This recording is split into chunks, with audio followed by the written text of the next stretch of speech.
Usain Bolt goes from 9 career gold medals down to 8 after the International Olympic Committee stripped Jamaica of its 2008 4x100 relay medal.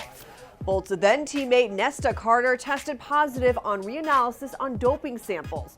Carter is one of 454 selected doping samples that were retested by the IOC.